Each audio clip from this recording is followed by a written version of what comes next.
الحقنا، ده مش عارف مين بيقولوا الآثار بتاعتهم وفرعون جدهم والحضارة ملكهم. مين اللي بيقولوا؟ اهدى بس كده فهمني. دول ودول ودول ودول. طب ما حقهم يقولوا، حقهم. عارف ليه حقهم يقولوا كده؟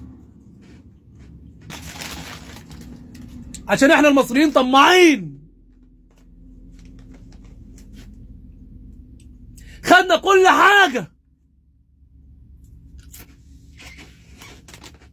خدت التاريخ والعظمة والفخامة والحضارة كلها، انت خدتها لنفسك،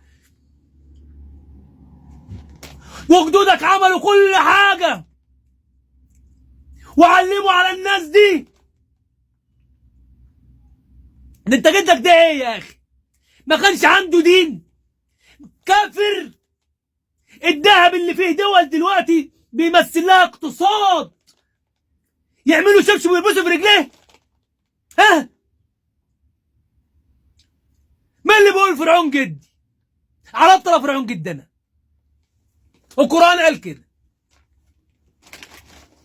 أليس لي ملك مصر؟ ليك يا جدي، وربنا ملك مصر ليك يا جدي لحد النهارده. ولا نار تجري من وربنا بتجري يا جدي لحد النهارده، لا نار. وانا معدي من عندنا من كوبري امبابه بشوف النهر هو بيجري، ولا في البحر الاعظم بشوف النهر هو بيجري، ولا في الوراق بشوف النهر هو بيجري. وجد طلع على حته عاليه فوق يا همان. همان الراجل بتاعه، ابني لي حاجه عاليه خليني اطلع اشوف الاله اللي بيقول عليه موسى ده. وطلع فوق فعلا. انا ربكم. اهدى يا جدي.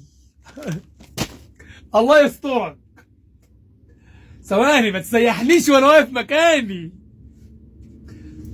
لا لا لا يا جد، لا. العظمه دي والترتيب ده والجمال والحكمه اللي مخلوق بها العالم ده مستحيل يبقى من صنع الانسان يا جدي. او مش معقوله يكون بني ادم عادي يعني بياكل وبيشرب وبيخش يعمل بيبي. لا لا يا جدي معلش جدي، وغلاوه امك ما تقول كده. ده في هنا سر. يشاء السميع العليم من فوق خالص يجعل من نسل القدماء المصريين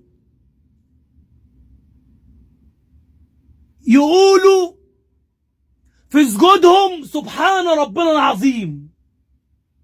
عظموا الاله اللي خلق الخلق، وحدوه. عايز مين يقفوا وشهم بقى؟ هاتلي اي قوة بشرية على وجه الارض قد ان هي تقف قدام مننا. طب الناس اللي بتقول الحضارة بتاعتنا، يا عم اقول لك حاجة، الحضارة بتاع كل واحد فيكم، واحنا هنا نصبنا العركة. تعالى لي وراجل لراجل، والميدان واسع. كل الناس حوالين منك يا مصري اقل من ان هم يواجهوك. عارف ليه؟ لان بمجرد ما انت الجنونه هتهب منك، هو كده بالنسبه لهم القيامه قامت. ودي حقيقه. احنا لو قمنا العالم انتهى، الدنيا خلصت، شطبت، خلاص. يا عم ده لسه في علامات ما ظهرتش، ما انا هظهرها.